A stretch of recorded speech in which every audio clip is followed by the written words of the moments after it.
مکہ میں موجود تھے وہ لوگ بھی تھے جنہوں نے آپ کو مکہ سے ہجرت کرنے پر مجبور کر دیا۔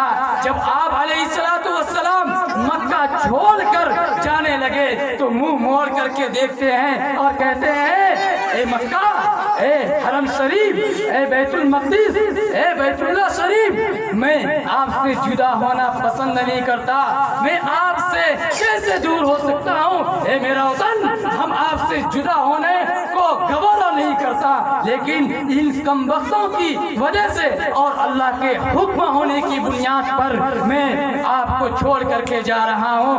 اور یہ موقع میں وہ بھی لوگ تھے جنہوں نے آپ کو غار ثور میں 3 دن چھپنے پر مجبور کر دیا۔